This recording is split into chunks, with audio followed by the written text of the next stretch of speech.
Welcome to Flesh and Pod, a flesh and blood podcast, breaking down weekly news and notes from the tournament scene, community drama, game strategy, and more. And now, here are your hosts, Darick and Logan. Oh yeah, we are recording now. Hello. We're recording now. Right now. Are we now? Yes, now. What happened to then? We passed then. That was then, and this is now. Just now. When will then be now? Soon. Then will be now when we watch back what was then in the future on the VOD. So if you're listening right now, chances are that then is now for you. But it's not now for us. It's correct. Then. It's then. So this is why when we say time is a flat circle, we mean it. Time is a flat circle. Anyway, this is episode 226 of Flesh and Pod. My name's Logan. I am your host. With me, as always, is somebody who's wondering, where is Greg and his Greg plant? Yeah, Darick I tried to get Oswald. Greg to join us on the show because it was a light week, and I was we like, don't have hey, any fucking thing to talk about, so it'd be a great time to have Greg on. Yeah, it's been a while, and we haven't had After Dark in a while, and he had messaged me earlier on TikTok and just said, hey, handsome, I miss you. And I was like, jump on the show. You know what? People who love me, Logan, that's who messaged me on TikTok. People who love me. Well, I don't know what that's like. Anyway, so again, this is Flesh and Pod. I'm Logan. That's Darick. And there just isn't shit to talk about this week. There's some Battleground results. We have some winners from listed here in the deck list archive from the One Collectibles Battleground where Shirui Wu won on Florian, and from the Gearful Battlegrounds where Katsuhiro Watanabe won on Riptide. Not listed in the results right now are Green Tree and Min-Max's Battleground events, which I'm sure. Listen, I just didn't want to go look for shit, and I came home from work. I put together. I got a new gaming table, so I, spent the better part of my evening putting that thing together. This giant beast of a thing together. And so I just kind of didn't feel like it, like doing the other work. I did kind of spin back the time machine a little bit. I was going to look for, what were we talking about 100 episodes ago? Because that sounded like fun. Charmer, I tried to goad Charmer into going on Reddit to find horrible shit to talk about. Oh, I was just planning on doing it live. I already went and was like earmarking some. I was just trying to pull up the broadcast stuff from the Min-Max Battleground stuff from a couple days ago, and I don't know. Here we go. So finals were Florian versus Kano. And I'm just waiting to see if I see the end, because right now where I've jumped ahead to, it's both 1 health to 1 health. And there's the fist bump. So it does look like Kano took it down. So it was Jeremy Stowe on Kano who won the Min-Max Battleground. There you go. Congratulations. See, I'm helpful sometimes-ish. Sometimes you are. Wow. So I went back 200 weeks into the show notes because reasons. I should have just gone back 208. But chain was still legal 200 weeks ago. Yeah. But barely. So if you want to know how many weeks ago chain, it was 199 weeks ago that chain achieved the necessary living legend points to become a living legend. As I'm looking back on the notes, and this is, the Uprising. So this is Uprising spoiler season that we're talking through here. And the Reddit thread of the week, because that was the thing we used to do in the Jordan and Abby era. was about OP is worried that introducing more allies into the core Flesh and Blood package will reduce Flesh and Blood. And I'm just like, this is fucking hilarious. They would be crying into their gravy bones right now if they still played. Fuck. But this is like, again, we're in that weird spot with Fab, where not a lot going on. We're kind of just, the wheels are spinning until Yokohama, and that's kind of where we're at. And whenever that shit happens, we end up in a spot where it's like, oh, you know what? I don't want to do show notes. And so what I'm going to do instead is whatever the fuck comes to mind. So tonight, what has come to mind is, unfortunately for the rest of you, nothing. My brain is a smooth blank canvas. No, that's fine. Listen, you said have me find you stuff on Reddit. Here's what like I said, I did an early perusal just to make sure that there would be enough to make this theoretical segment work in my mind, but I wanted to do the rest live just because I feel like that's better than me arbitrarily picking for you. We are, after all, not a democracy, but we like to pretend we are. So no, that's the US. Yeah, exactly. Oh, okay. So here's what we're going to do. I'm going to start at whatever like the newest is, right? And then just slowly work my way through just the titles of the threads, and if necessary, just like a quick summary of it. And then I want to see if one gauges your interest to drive in, because I feel like when we get about take four down. Is this the TikTok thing of talk when you're angry, or like it's talk when something's better than, but in this case it's talk whenever I'm pissed off? Well, kind of, but also because one of the things that I always bring up when you and I are on these shows is how I say, like, hey, when I do frequent these things, for example, I do see trends about new players. And so by actually going through some of these, I'm hoping that you will also get at least a look at what I mean when I talk about those things. Right. The first one is actually, it's in another language, but translated. It is questions about how the tokens work with Uzuri, specifically Calicera. And it is a new player with a rules question about what happens to it if the ability is used. Next one down, new to Flesh and Blood, and I'm struggling a little. And then the quick summary would be they've played TCGs their whole life, and they picked up some of the Silver Age precons, but they have questions about rules because they've just played with their friends who are learning the game, right? Yeah, so I will like talk a little bit on that. I think that there's a real hindrance when you're familiar. Well, God damn it, it's Greg. You're editing this now because I am not fucking with this. No, I mean, it's fine. What? Hi, Greg. Figure it out. Hi, Greg. We found Greg in his Greg plant. We did it, Reddit. In his Greg plant.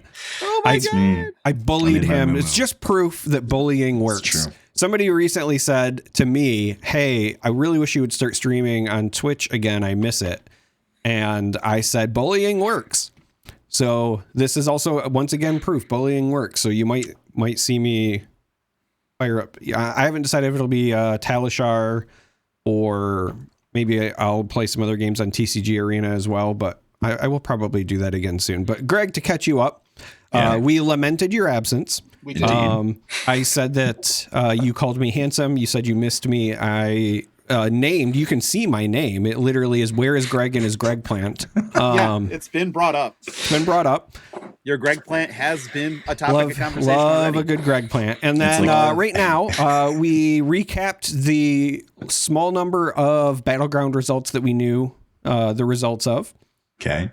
And now we're going through just Reddit posts so I can give Logan an idea of what it's like when you go there, to also showcase some trends. Because I'm not going on Reddit. And maybe dive into some stuff. And so far, we're only a couple in, but the theme has been, again, very new player centric, which is something I repeat often on here.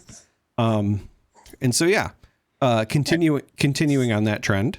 On the same trend, I think there's definitely a hindrance that happens, especially early on, for entrenched card game players that come to Flesh and Blood because they have a preconceived notion of what trading card games are.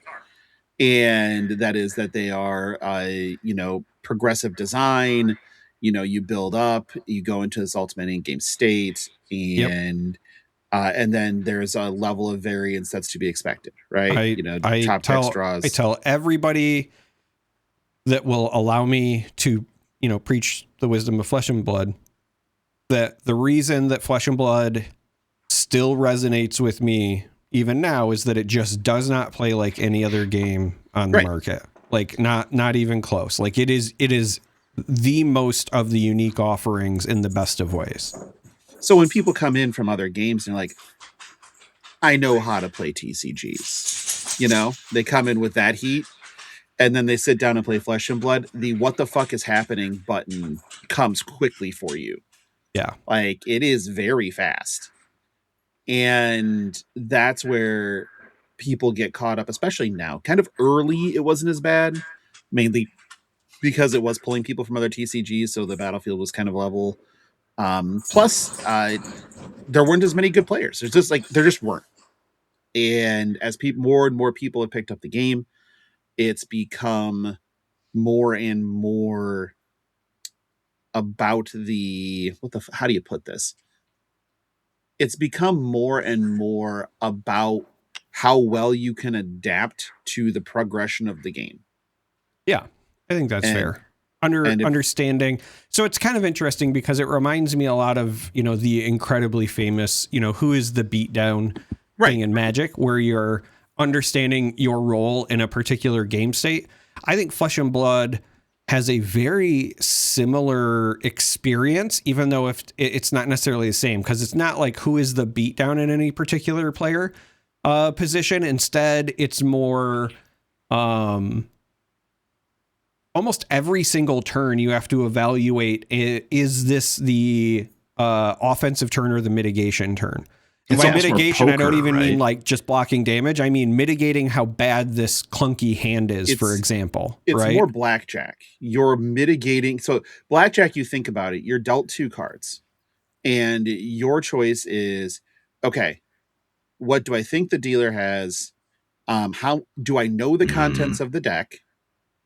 And how do I use this information to my advantage? Yeah. And so Magic is definitely like poker. You're trying to bluff. You're trying to counter bluff. You're trying to win.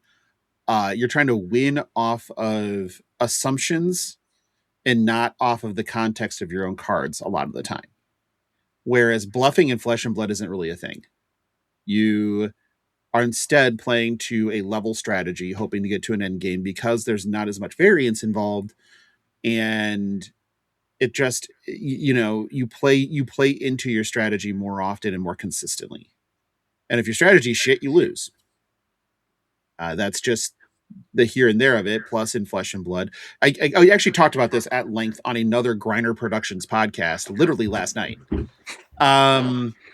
with Jesse Harper. And yeah, it is exactly that progressive design, or progressive versus degenerate design element that trips people up initially. And so people coming from other TCGs are going to get their asses handed to them early. That's just the way it is. I mean, obviously I'm like on the Mount Rushmore of terrible casual Flesh and Blood players. Filthy, one might say. Absolutely deranged. But like when I first started playing Flesh and Blood back in ye olden times, I was teaching myself how to play using Felt Table, the old online tool that still exists. And it took me the better part of a month to even beat the AI bot on that back then, because I'm such a smooth-brained card player whose only other context was playing Commander with people, right? So I didn't even have the whole like it was so funny when you said that Flesh and Blood was more like blackjack, because I've always felt like card games are more poker, like Hold'em specifically, where you're playing against other people at the table, right? Because that's always been my context, where there's multiple people that you're trying to bluff out and see how long you can survive to win a game of Commander. I was never a 1v1 Magic player, but yeah. You've always been the filthiest of castings. It's true, yeah. Yeah. Unabashedly so. I'm here for a good time, not to win a shiny piece of glass. What? You guys had shiny pieces of glass that you gave away? What the fuck were you doing? Grand Rapids was a hell of a place, brother, let me tell you. He's not wrong. I have to believe you because I've not spent a lot of time in Grand Rapids, Michigan. Yeah. And you're the better for it. I mean, It's no Toledo. and it's no Holland. Oh, yeah. No, it's not Toledo. But yeah, I do think I do think that it's definitely fair to say, especially even if you're coming, from other TCGs, if you don't have somebody who's played Flesh and Blood helping you learn, it just takes longer to click, right? Yeah. All right. So next one is just titled Booster Box. And the summary is me and my friends are about to buy some pre-cons, but we also wanted to pick up a booster box to split. Which one do you recommend? So again, still very new player centric, like a lot of these posts often are. I would probably recommend Compendium for people based that on was one of the options that was in there. Not because of anything other than you get a lot of support, a lot of common support for every class, and so it lets you branch out wherever direction you want to and kind of learn what you want to lean into before you spend the real money in investing in a class. Yeah, which is weird because I usually recommend Bright Lights because of the diversity. You're such an asshole. All right, so this next one I think might be one where you wanna stop. This one is titled Talishar. It makes me to not want to play the game. Oh, sure, yeah. And let's talk about that. I'm gonna read the post as typed. So if it sounds Trumpian, there's a reason. I feel like Talishar is full of sweats who play only tune decks that have 6 go again. Or in turn A, 4, just nuke me with 40 damage, but it's DMG. I tried, now keep in mind this is spelled TRIDE. I tried Silver Age, CC, and LL to make a fun deck that works. Is so hard just to play for fun. You don't need to always play tuned to the max decks. At my local armory is the same, but at list is in person and I can make conversation. I do not have any faith in their ability to make conversation. Just going to go ahead and put that the number one upvoted comment thus far, or reply, just first sentence, the game is designed to be competitive. Period. Yeah. Also, Talishar is a fantastic tool to figure out how things in your deck interact and what you would and would not want. Using Talishar results for anything other than that is quite possibly the most insane amount of copium anybody's ever fucking huffed. So yeah, don't do that. So here's the thing. Because also, like, further down in this, we have somebody who expresses the sentiment. For example, I do wish people took regular Q less serious. Comp, sweat away. I will say, I do think some people forget the part where it is a game and not actually just fighting your opponent. Conversely, you should still be having fun despite losing games. Shake it off, run it back. But this is funny to me because of a number of reasons. First of all, it says you should, or where was it?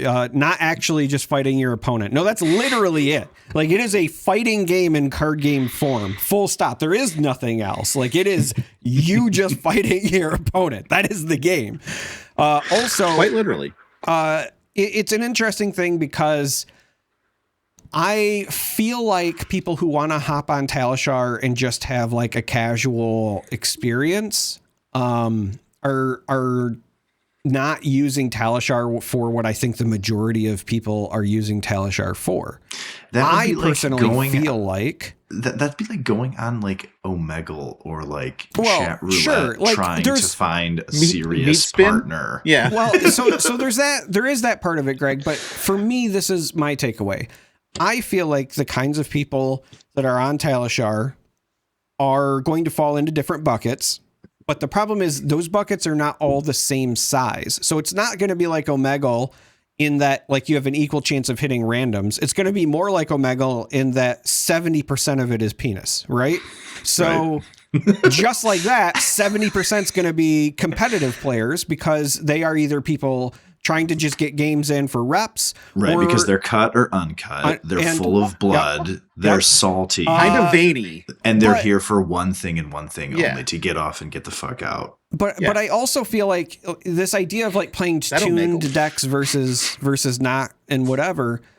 One of the things that Talishar is used for a lot, especially with the people that I talk to, is for figuring out if something is worth spending the money on to begin with, right? We make no attempts to hide the fact that Flesh and Blood, even now though things are better, is still an expensive game to play. And so if you're somebody who wants to buy a competitive list, you have the option to test it before you buy the singles. And that's what Talishar is for. And if you have people that are doing that, even if it's not the real quote unquote sweats that are like trying to, tune up for the pro tour, which granted, most of those are going to be done in private play testing groups and whatever anyway. But like this idea of, I want to go there and not find all these people that are trying hard, that's likely going to be a small subsection. So if you are somebody who wants that experience and you are listening, I don't want to disparage you, but what I would do is set proper expectations. And I would try connecting with people in the various Flesh and Blood community discords ahead of time. Just say like, look, I'm looking for casual games. If somebody else is also looking for casual games or has a, offbeat list that they want to mess around with or whatever, hit me up. And then do the private game. Don't just jump into the open queue and expect you're going to hit people on a casual list. You're going to be disappointed 9 times out of 10. Also, friends, touch some fucking grass. I can't recommend that. I'm sorry. Charmer cannot get behind grass touching. That's the depression talking, Derek. It's okay. Grass is good. So how's therapy going? I won. God damn it. Not again. You're not supposed to win. You retired another. I don't know about retired, but let's just say it's not active at the moment. Well, Derek's back to shopping. All right. So next post here. And this one's more of what I enjoy when I do go to Reddit. This is, I'll give you the background because this is day 6, but somebody posted a grid. Okay. And it is the generic alignment chart for Flesh and Blood. So imagine a 3x3 grid where the rows and columns are common, rare, and majestic. And you are supposed to pick. So for example, where the first 2 commons meet, it's a common that feels like a common. And then where it's common rare, it would be a common that feels like a rare, common that feels like a majestic, and so on and so forth.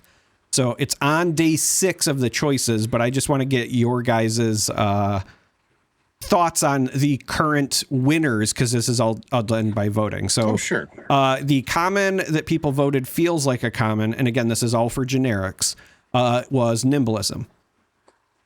The common that people say feels like a rare was Pummel. The common that people say feels like a majestic is Syncpolo. Yeah, okay. That one's just easy printable money. And then the only other 2 spots that are filled at the moment, the rare that feels like a rare is Snatch. And the majestic that feels like a majestic that one was Enlightened Strike. I mean, you could have just put Command and Conquer, but sure. Because Legendary is not on the list, so you fill it there. But yeah, okay. Nimblism feels like a rare to me. Really? When Nimblism is good, Nimblism is unreal good. I think that Minnowism or Call for Backup's a rare that feels like a common. Not Call for Backup. What is the one from Monarch that Lead the Charge? Nope, that gives go again as modal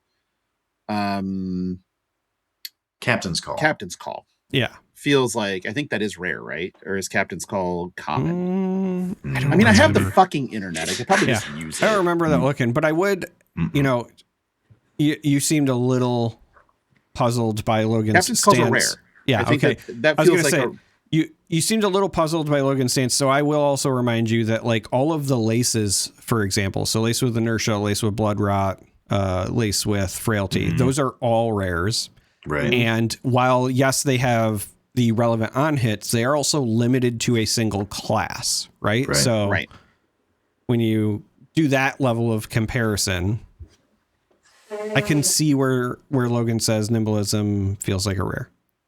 Yeah, I feel like Captain's Call minnowism to me feels like a common, because it's conditional what gets the +3. It's more conditional what gets the +3, right? Because nimblism is anything that costs one or less, right. Whereas minnowism has to have 3 or less base power. So 0 for 4s don't get, pumped by a minnowism, but they do get it from a nimblism, which is a break point and a big fucking deal. Right. And Death Touch, for example, does not get buffed in any of its forms by minnowism, but gets buffed by all versions of nimblism. Nimblism, right. So to me, nimblism is as a common that feels like a rare. And minnowism is a common that feels like a common. That'd be my take. I mean, Snatch is also a rare that feels like a rare. Like, I think I agree with that. I would go as far to say Ravenous Rabble is a common that feels like a common. Scar for a Scar walks a weird line, I think, when it comes to those things. All right, so let's since we're already on this topic, let's fill out or cast our votes for these other squares that have no answers given yet. So a generic rare that feels like a common. Captain's Call. You're going with Captain's Call. Yep, okay. What about you, Greg? Oh my God, dude. I am not going to be able to pull a generic rare out of my asshole right now for you without really looking at it. So I will just agree with Logan. What if we just pay extra? Do you know Fabrary is a thing, right? Yeah, I'm pulling that up on my Felitone right now. And you're what? It's Felitone. Don't you use a Felitone? Oh, I get where you're going with this. Okay. A generic rare that Pumpkin feels like a common. Indubitably. Irina's Prayer. Okay, yeah, sure. All right. My choice would be Lunging Press. Because it was also printed as a common. Also was a rare. That's cheating. If I was going to pick something that's only been printed as a rare, I would actually say Arcane Lantern. Oh. Okay. Because all of the other Null Rune stuff is commons. It's just that one, the offhand, that is a rare. Yep. Okay. I think that's fair. I might get flamed for this, but I think I might change it to Looking for a Scrap. You're wrong. Ooh. That's rare that feels like Majestic, homie. Nah. All right, so it's so narrow. So that next one we have is rare that feels like a Majestic. Easiest answer in the game. It's Drone of Brutality. Yeah, that's the one. That's really hard to argue with that one.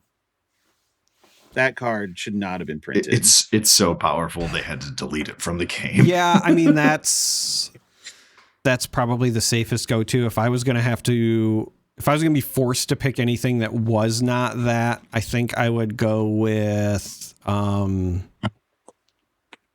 Run. Sure. I mean, I don't, because Premeditate's a Majestic. Right. And that was literally so, but I do think Drone is like the easy answer because it really is. Honestly, like Drone could have been a legendary that you also literally can only like run at one of in your deck and probably still be problematic. Like Drone's just that bitch. All right. Next up 100%. We have a Majestic that feels like a common. There are so many of these. I'm gonna go. This is where I'm gonna use Fabrary to actually like Give me Yep. Majestics that are generic, because I can memorize a lot of things, but this is where I'm just at that point of there are so fucking many of these god awful like Majestics. The first thing that returns on February when I look for generic in Majestic is an upshifted Majestic that used to be a super rare Rusted Relic. Oh, I mean, well. that feels like an easy Yeah, it's a pretty easy answer. Not gonna fight you too hard on that one. I Why don't know why can't I that was find Which the first one again that showed makes up sense for me. because of the arcane barrier argument I was making before. Sure. Oh, that's because it's in a different drop down. God, get better. I know what my answer is, so I'm just. I really do like the answer of. I mean, but if we're gonna take something that wasn't shifted. Yep. I had two considerations. I know which one I'm going to go with, but I had two considerations, and both are only Majestics to the best of my knowledge. I'm going to say Fog Down. That was one I was looking at. Wow. Both of you were looking at Fog Down? Yeah. I was thinking about that, or I was between that and potentially Hack to Reality. Hack to Reality is actually kind of good in certain scenarios. The nichest of cases. I mean, the art sure goes the one hard as hell, the one that I landed on is Vipox. Yeah. I love that card so much. Vipox is beautiful. I mean, it's fun, but it just also, like, if it was a common, yeah, I think that it might only be Majestic because it blocks for 3. Like, if you made the thing block for 2 and printed it at common, it would still probably be fine. My other consideration, but I feel like there's still more things you can do with it than Vipox, was fire breathing. Yeah. All right. So next up, our last slot is a Majestic that feels like a rare. For me, it's the dual answer of Snag and Arcane Compliance. They just feel like stuff that'd be rare. They're super narrow, conditional. All right. They're good at what they do when they do the thing, but they're not universally good. You, Greg? I mean, I'm a little brute pilled, but I would say Sea Legs.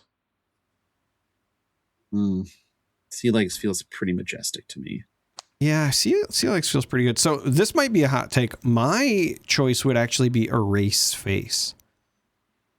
And my reasoning for that is because it only blocks for 2. And we have several other 2 for 6s with pretty strong on hits like Humble and others that are on a similar power level. I think Erase Face is remembered fondly because at the time it was printed, we were short on the number of 2 for 6s we had. It was the next thing post CNC.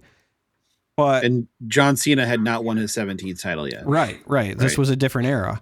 Yeah. So the fact that, like, I look at some of the stuff that are just 2 for 6s with on hits now, and I look at Erase Face. I'm not saying that Erase Face is a bad card by any stretch, but to me, as weird as it sounds, that 2 block says to me rare because it's not the weakest link. It's not even Sea Legs. Even Sea Legs blocks for 3. Now, granted, it's a 3 for 6, but it's also a yellow and whatever. But I don't know. I feel like Erase Face is in that vein. That's interesting. Okay.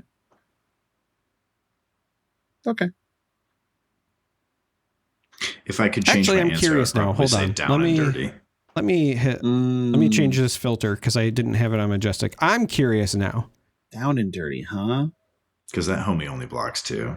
It only blocks 2, but that one also blocks from a whole different area, right? Yeah, from your arsenal. Yeah, and as a popper. Got ambush, basically. Yeah. But... ambush before ambush. Mm-hmm. So no, I don't. I think that if you're, I think it's the same weight class as Erase Face. Honestly, so I could buy it, but I also don't feel like Erase Face belongs. But So I was just curious. There's not a lot of generic Majestics that like have block values that are still a 2-block. There is the Hack to Reality. Mm-hmm. There's Exude Confidence, but I still think that one is still above. The reason that one doesn't feel like a rare to me isn't necessarily power level; it's complexity. Because it fucks people up too. Yeah, right. Yeah. There's Down and Dirty. There's cut through the facade. That technically has a 2-block, but nobody ever uses it for that. There's Coax and Commotion. I'm looking specifically. I was just curious because most of the Majestics, when I think of Majestics, are either 3 blocks, or if they are a 2-block, then they do something crazy like call for backup. Sir, right? Overcrowded is a 2-block. Sir. It's not a real 2-block. It's not a real 2-block. That's like saying Captain of the Guard is a 2-block. It's not a real 2-block. Rouse the Ancients is a 2-block. You know what? I could see that one being in a different slot, but again, that one doesn't get the nod for me because of complexity. It couldn't have because of limited. Like Rouse no, absolutely sure, but also just complexity, right? Like now, 10 foot tall and bulletproof is a 10-block. Yeah, we need. And I think it should be a common. I love the idea of that running around all over the place. Huh. Nope. I'm out. I ain't doing that. Tome of Fynandal has a 2-block. Yeah, that one's definitely not a Majestic, right? Yeah, that's just a rare. That's just a rare. It's fine. That card fucking sucks. I mean, there's actually a few of these because Premeditate is a 2-block, but does do something wild. Well, I was just saying, it was like, to me, I looked at all of the other 2-blocks and I was like, man, they all kind of either are complicated or do something wild. Hopes at Commotion is complicated. That makes sense. Knick-Knack Bric-a-Brac is complicated, even though it's shit. Mischievous Neeps. God, that's a hard one to say. That one, you know what? I could see that one also being a rare. I could see that being a rare. Especially in Dust Till Dawn. I mean, they had no business. Yeah. I love that card, though. It's the fucking Meeps fan service. It is. Kids are so thirsty for Meeps. It's disgusting. Meep. Yeah. That's why there's litter boxes in classrooms, right? It's true. Yep. And trans kids on parkways. The fuck? All right. So, next post after that fun one. Okay, so I'm sorry. I know I'm a bad kid and I showed up late to class, but are we just scrolling Reddit? Pretty much. That the show today? Okay, yeah, great, we're vibing. Okay. This is why I invited you on. When you were like, I don't have anything to contribute, and I said, Greg, we don't either. I was not lying to you. We need friction and vibes, and you're the vibes. You're the friction. Since 1991, I've been providing friction and vibes. 91. That's so. Imagine having a birth year with the number 9 anywhere in it. Nope. I mean, I have there's a 9 in mine. There's also an 8 and a 0. So yeah, just 2 numbers on mine. All right. So the next one was need holla previews. Help me. Oh, that's Captive Goat. I would say, I wonder who wrote that. Captive Goat is on Reddit as Mikhail Anthony 669. There are at least 2 of them. Okay, so we found the goat's burner.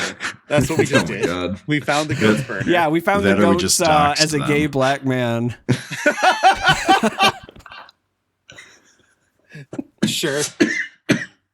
That's we go from trans EMT to okay, you know what? Yep. We're good. Below that, we have somebody with a lore question for Ember in the Ash. That sounds sexual. Then there's the standard just cards of the week. Why have we lore questioned? What are we doing here? Oh, it's actually, I don't even think it's a question. I actually think it's somebody that was reading it after looking further. So they give a brief summary and then there's a link to a YouTube video. So. Gotcha. And Then there are a couple of submissions for custom cards. Oh, those are never good. That's why I didn't say anything else. Ooh, this will be a fun one because we were just doing that. Fab Time Capsule, 3rd edition for 2026. So there's links for, back to 2025 and 2024. So I'm going to click on the 2024 one, right? Okay. So here's the summary as we go through the 2024 time capsule, which was the first time that they started this. Sets and products. There are 12 sets released so far at this time. The latest release was Heavy Hitters. Okay. The next upcoming set was Part the Misfail. Oh dear. First ever Armory deck was announced sometime weeks ago. Features KO Armed and Dangerous as the hero. Mm-hmm. Latest and only round the table product was the Tolarian Community College. Yep. Mm. There is no official PvE game or format yet. Now, I want to mind that this is a specific bullet point, not my own injected bias. This is a specific bullet point in the time capsule, which is weird because they've never announced anything. Nope. There's no official merch store widely available. Still, you can buy some merch at big events. There's no way to buy a printed copy of the lore book. Still true. Latest supplementary booster pack set was Dusk Till Dawn. Apparently it will be the last of its kind, is what this says. And that is true. Latest and only Classic Battles product was Classic Battles Greiner versus Dorinthia. It's still the only one. Yep. There has only been one monoclass set, being Bright Lights, featuring mech-only cards. We have not had another monoclass set. That much is true. This says there has been 2 history pack products. HP2 was released only in Black Label. Yep. The game is currently being printed in English, German, French, Spanish, and Italian. Japanese is about to debut on Part the Misfail. Mm-hmm. Game and hero information for, again, this is for 2 years ago. 32 adult heroes ever printed. 25 of them are legal in CC.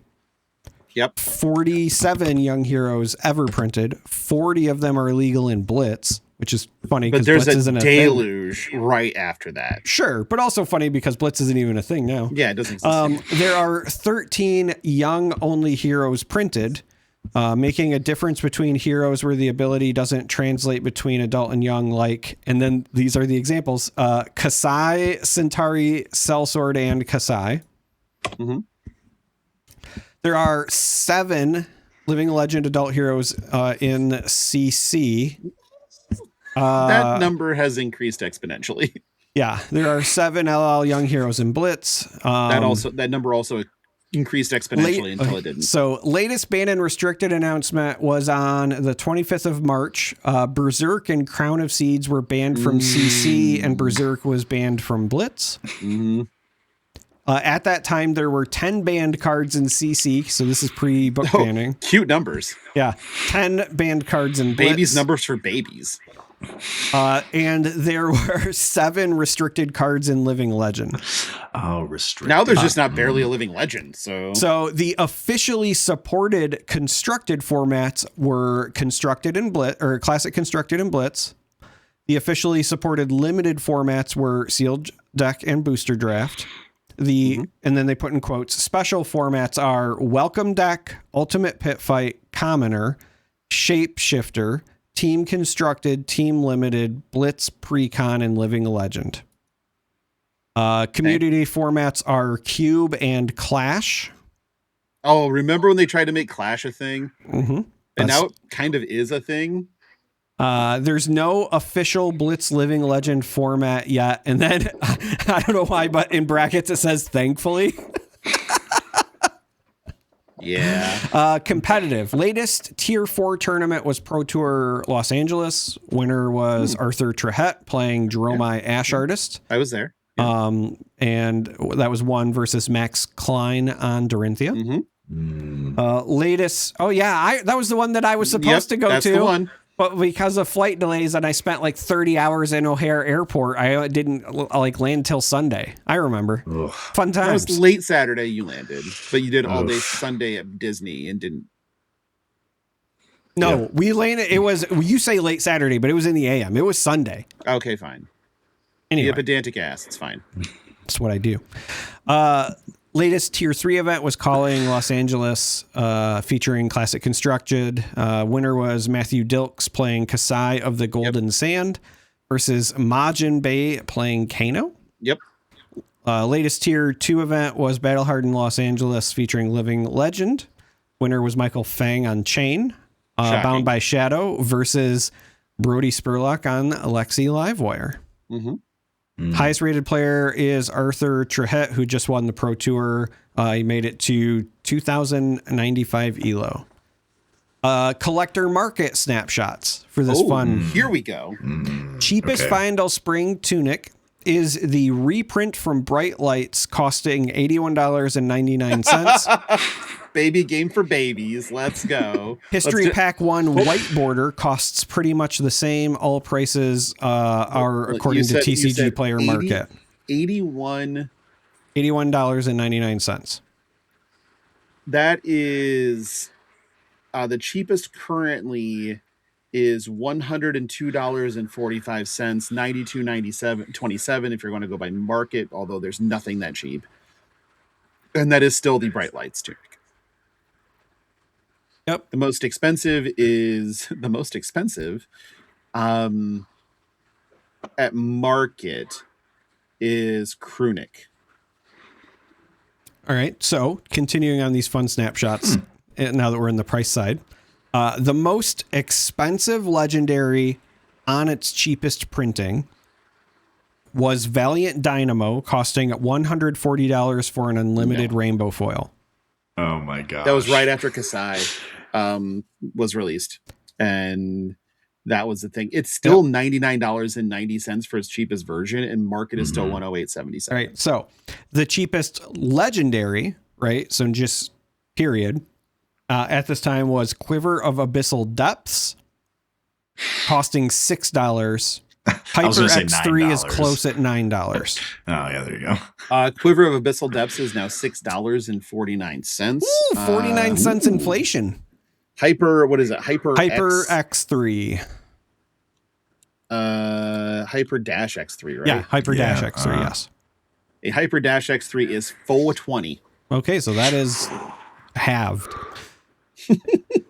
The most expensive Marvel at this time is Emperor Drakai of Acer at a whopping $900. Okay, and so we're the Emperor Drakai of Acer right now, $489. All right. Almost half. Cheapest Marvel at that time was the Phoenix Flame Marvel at $13. No. I wish I would have bought those when they were $13. 30. Mm-hmm. This also says, notably, all Marvel Dragons are down now that Dromai is about to LL on CC. Most of them can be bought for around $20. Mm-hmm. Which I think that's still true. Last time I looked, that was mostly true. I mean, obviously, besides the majestic ones, like Vincerikai is $17.22. Yeah. All right, so then it goes on to say we are living in a Fab 2.0 era where there are no unlimited and first editions anymore. This introduced Marvels for the very first time in Uprising, which is not true because the first one was, of course, Starvo. Mm-hmm. As of now, Kasai of the Golden Sand Marvel was the latest big hit in quotes from a main set at release, which was $300 2 months after release. Which is now like sub 100. Yeah, last time I looked, I think they were like 80. Oh, Jesus, nope. 175. Oh, they are black, baby.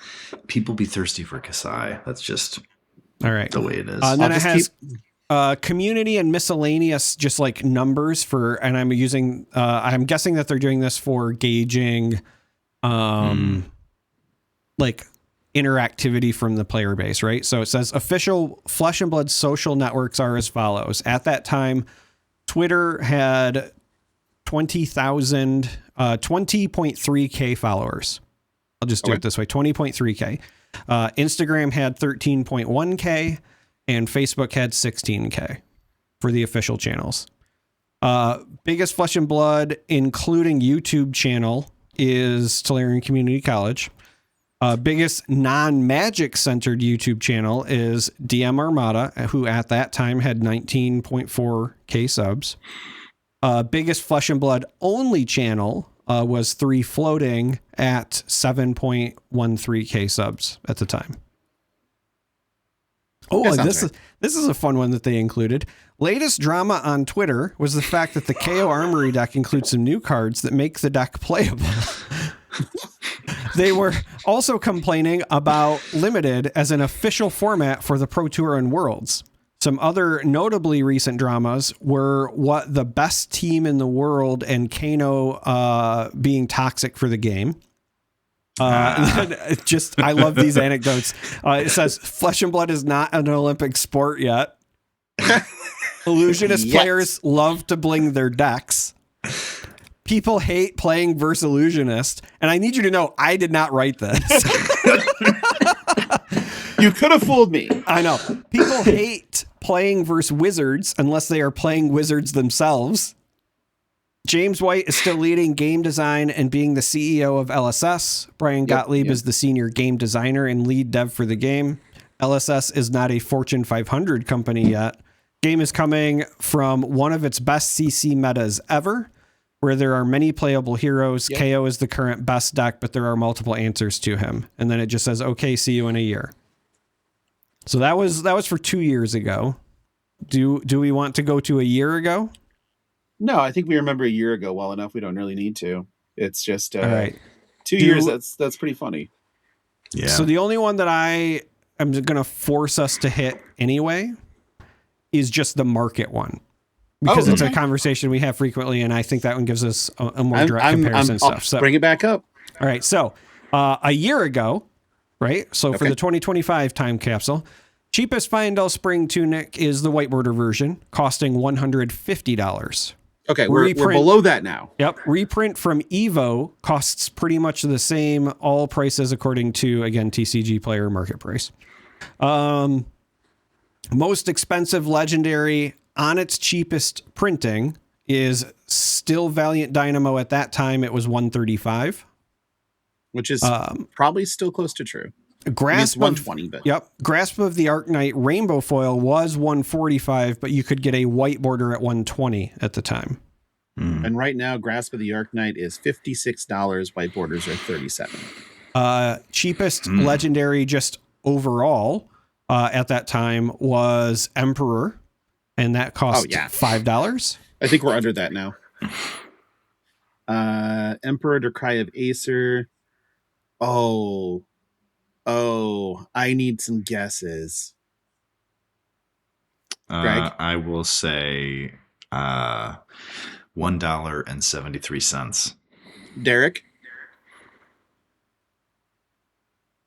I'm going to say $1.74. 62 cents. Oh, 62 cents. Neither Greg nor I was closest without going over. There was a part of me that was like, I mean, it's got to be like 50 cents, right? Because nobody fucking gives a shit about that stupid card. You can buy one right now for 62 cents. Well, you know what? I didn't even. I keep forgetting that like Blitz doesn't exist anymore. It's not legal, so there's like literally no reason. There's no to have that for it. No. And until PvE anyway.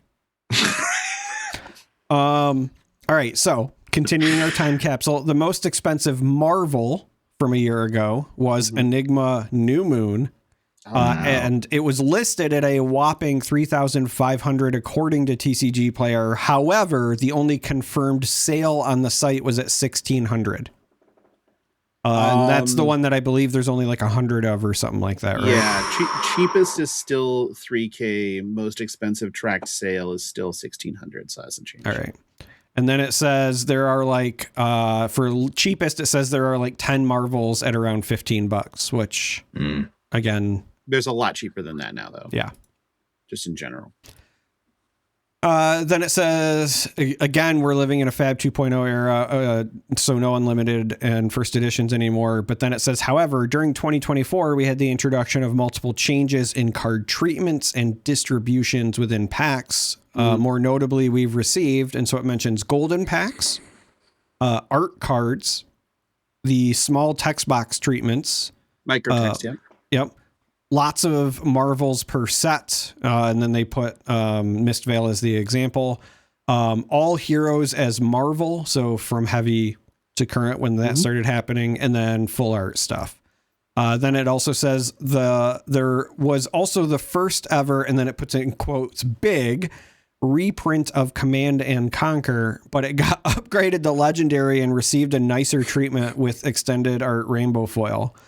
It says biggest price swing of the year had to be Flick Knives. It went from around $20 to around $120 after the release of the Hunted. Yeah. Yep, I remember that. And if you had it, great. If you didn't, shit. Not good. Not good. So there you go. Yeah, well, there you go. That's the fun time capsule stuff. That's cool. That is an instance where Reddit is doing what Reddit is supposed to do. That's wonderful. I'm so thankful what is that Reddit somebody supposed decided to do that. I mean, it's supposed to degrade your soul little by little, like sure, exponentially but based as on I the was amount of saying, time that you spend so there. I'll stop going through everyone, but just again to kind of give this sentiment about the whole like new player experience thing. So as I start scrolling down, more examples of the types of posts I see a lot of recently, right? There's, I wish LSS made more masterclass articles explaining hero techs. And then the summary starts literally with, as a new player, those masterclass articles are invaluable. And then below that, how do you handle flip cards? And then below that, what does this X symbol mean? And it's got Beckoning Haunt as an example, right? Which has a double X cost. Then there's another thing, 2 posts below that says new players. Hi guys, a good friend of mine and I are quite competitive OP players, but we're currently thinking about starting Flesh and Blood. When they say OP, they mean One Piece. One Piece, yep. Right? Then 2 posts under that is new casual players is the name of that post. Hi, with my friend, we play board games, blah, blah, blah. So 3 posts down from that is one titled New Player Help. So when I mostly am just mentioning this to say, you know, when I come on the show all the time and I say, hey, I know it's anecdotal, but I routinely see these posts from new players. And so when we always talk about like, you know, LSS says the game is growing, but you know, at my local armory, that's not the case because we all have heard that same anecdotal story. But the trend online, just overall, I just see this kind of like constant deluge of I'm trying out the game, or I want to try out the game, or I'm new to the game, or blah, blah, blah. And so I just don't want that to get lost because, like I said before, you know, even if we don't necessarily agree with everything going on, clearly LSS is doing something right. And bravo, right? I mean, we've been saying for a while, you know, help with new player onboarding and adoption, and it seems to be working. Okay. Well, we got some listener questions to peel off really quick, and I was thinking we could skip them, and then I remembered that you committed to one of them, so we might as well go. The first one is from Johnny Pastrami. Konbanwa from Japan. I'm a changed man. That means good evening, by the way. Thank I'm you. taking Japanese lessons. Thank you. I am a changed man and have had my very first bidet experience. My question is, please elaborate about your first bidet experience and how long did it take to get your very own bidet for home? Who's teeing this one off? I can do this because the Jackal then said, oh man, I can't wait to hear Charmer tell us every intricate detail, LMAO. And then Charmer said, your wish is my command. And I replied, fuck. So I'll say mine. My first bidet experience when I was working over in India and was actually at the Dubai airport. But that bidet made my asshole sing. Like my starfish was happy about it. And just like the right amount of pressure. And then it kind of had a little bit of a pop as it kind of came up and in. And I was like, this is hitting a little something. It was much more rudimentary when I got to India, but it's still pleasant. And from there, I was just like, I'm a bidet guy, I'm pretty sure. And within COVID happened, so it delayed my bideting a little bit. But as we were all just like scrambling for toilet paper, it never crossed my mind to just get a fucking bidet, idiot. But my wife took the initiative and purchased a bidet.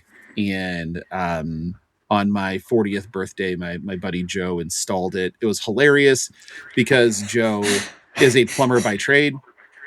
And Joe's was like, install bidet. He's like, I wonder if it works, and flips the fucking knob, and it just shoots him full on drink from the fire hose in the face. And he's like, flips it off. He looks at me, and there's just like water dripping from his glasses. And he's like, that'll clean your ass. Yeah. Yeah. Okay. Greg. So somewhat surprisingly, I might have been in on the bidet game before you. I don't know what spurred it for me, but in probably 2018, I bought one of the cheap ones that you can just put under your toilet seat and hook up to the supply line of your toilet line. Yeah, I just bought one of those, and oh man, what a treat! I mean, I mean, at the risk of treading too deep into After Dark territory, I'm something of a hairy fella. And I've never quite been satisfied with the likes of Charmin or Cottonelle or Insert, whatever toilet paper brand here. Soft and gentle is neither soft nor gentle. No, so for a while before that, pretty much ever since my son was born, and again, that was years before I got this bidet, I had just been like buying extra wet wipes and using those to go to town on myself, and then just drying myself off with toilet paper. But then, I think I just saw something on the internet. I was like, that's not that much money to get something like this, which seems pretty convenient. And it was. And then it has other added recreational benefits. And then, I mean, my now wife had, I had my second son. My second son was born, and it was convenient when my wife was pregnant, because when you get that big with the human displacing all of your inner organs, it's tough to wipe yourself. You need the Taint Blaster 2000. It's true. Yeah. It's great. They should be standard everywhere. I agree. Yeah. Okay, Darick. Nitty gritty. The first time was at the Aloft Hotel in Kyiv in 2018. And I didn't fully understand the process. So there was a lot of trial and error. It's funny. It's such an American thing to not understand the process of buttons. Right? I wasn't even using, it's not like toilet paper wasn't provided. This was more of a, hey, I'm alone in a hotel room in a foreign country. If there's ever a time for me to try this out, it's now. If I was ever going to self-blast my ass, it's here and now. So I was just determined to figure out how to make it work. And the 3 seashells. Yeah, so there's the seashells.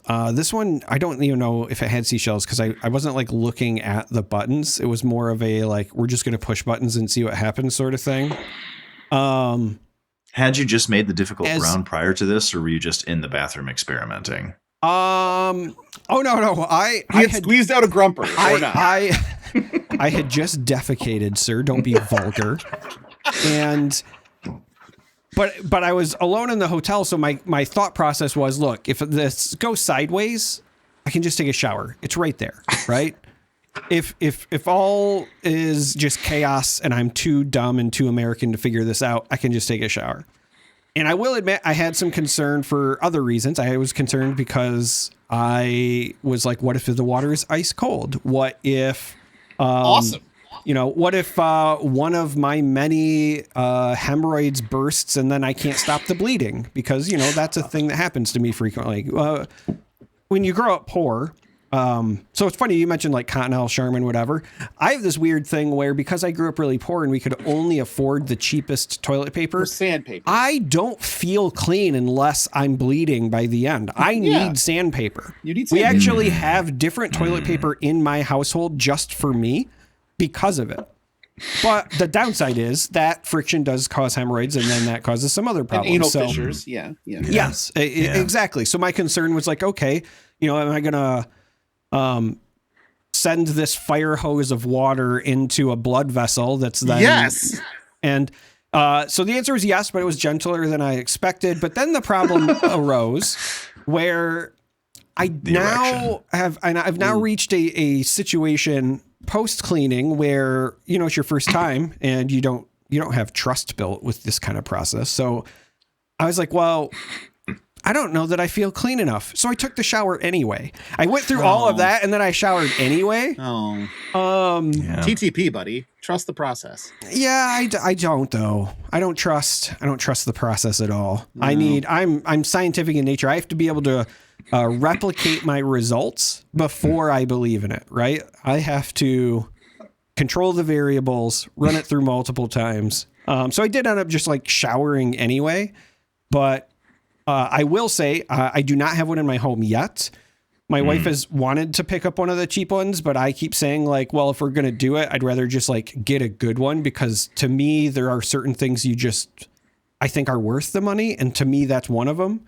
It's the same hygiene is important. It's one of those things where like, I don't think you can overpay for a tattoo sort of thing. Oh, sure. I'd rather pay too much, but get exactly what I want than pay too little and have like, a, really shitty tattoo. So anyway, I don't have one now. I am open to quality suggestions. So if you have a favorite brand, if you're a big fan of say like the perineum power washer or something, then send me a link or whatever and I'll take a look. Blaster 2000. Yeah.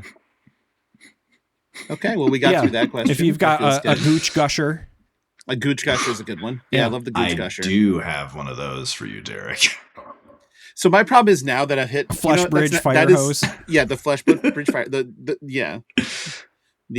My problem is I was about to say something that is more... I think we would then have strayed too far to After Dark. And and so we'll talk about my balls hitting the water on the next After Dark instead. We're going to jump around a little bit. From Polish Guy Rich. Worst driver, Tiger Woods, SpongeBob, or Toonces the Driving Cat, with an assist from Octothorptopus with Paul Walker and Henry Ruggs III as honorable mention. And then Rich came back with volume matters, or I guess here, frequency. I got to tell you, Rich, I fucking cackled in bed I laughed my the ass other off. day when I saw that news headline come through. I just can't believe he did it again. Why does he keep driving? He has so much money. He can say, person, take me place. He could have a driver in every major city. Yeah, well, he does, but they're golf clubs. And that fucks everything up. That can't hit the clutch and shift gears for you. No. So well, he tries it, I think, and that's part of the problem. Anyway. Oh my God. Anyway, the answer to the question is James Dean. Has been for a while. It was a one and done though for Jimmy Dean. Right. I mean, because he's worse at driving. I mean, I would argue he's a really good driver. He just had one bad accident. Okay, but have you seen what Tiger Woods can do on a fairway? I would say he's got a pretty good handle on his drive. Then there's always the classic joke. What's the difference between Paul Walker and Betty White? Paul Walker made it to 100.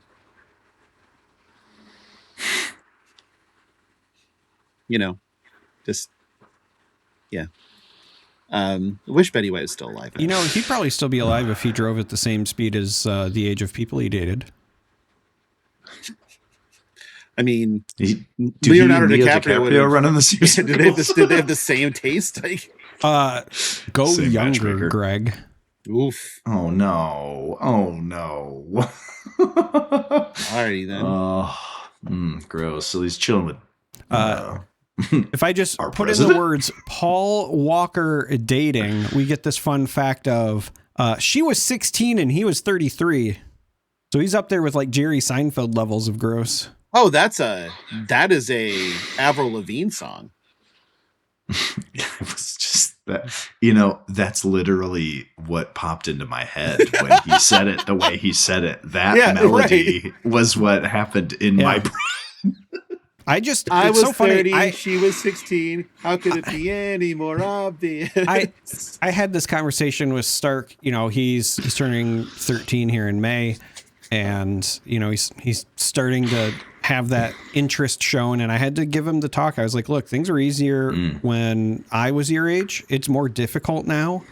As a teen, when you start dating today, you do have to worry about things like social media. You have to worry about CEOs, presidents. Like, there's a lot of competition. So yeah, priests. Yeah. It's just I different. guess that's been that way for a while. But Probably. Yeah. Last question we're going to catch up with today is from Captain Goat. Did Greg show up? I have been nothing but Greg planted for the last hour or so. I have been present. Whether or not I've been accounted for is debatable. You contributed. You know what? I'll take that. You know what? Every team played hard. Yeah. Honestly, fucking turgid over here. Fully tumescent. So you're just gonna skip past the would Sage work better in a best of 2 format? I didn't want to insert a real question in all. Yeah, but that's not a real question. It's not best of 3. I still don't think would be good enough because I don't think that we have a sideboard built for that, and I'm also just kind of like very anti-sideboard as much as possible in card games, period. But best of 2, get out of here with your Lorcana ass. I don't want anything where we can end in a tie. All right, best of 2 is an affront to nature. Best of 2 is. I would rather have senators focus on instituting bans on best of 2 formats than anything that they're trying to do with this whole trans athlete stuff. I don't care if my athletes are trans or not. In fact, I say let them enhance themselves as much as possible. Every professional sport should allow all of the steroids all of the time. Give me Captain America versus every other super soldier serum. I want no best of 2s ever. Okay. Seriously, though, like why do we even care about I- steroids in sports? Anymore? Yeah. Considering all the boner pills available at the gas station, it's a wonder why that's still a thing. But Used to be Spanish fly. Now it's fucking Spanish mosquito horde. It used to be cocaine. Well, yeah, but that didn't exactly make your dick work better. Anyway. depends on the. Yep. Nope. Mm-mm. There are limits. Okay. Yes, Daddy. All right, let's thank some patrons. I really hope everybody listened to the end of this episode for it to go fully off the rails. But we're going to thank some patrons. The patrons did. But we're going to thank some patrons and get out of here. We have our associate producers, Andy, Sindra, Anthony, Ejor, Jacob, Aladora, Thorctopus, Captain Goat, Sofsky, Heiner, and Sleep Coma. For our executive producers on up, Greg, do the honors. Lance Good Thrust. Oh my God. That was an angelic thrusting. I'm tingling. Turgid.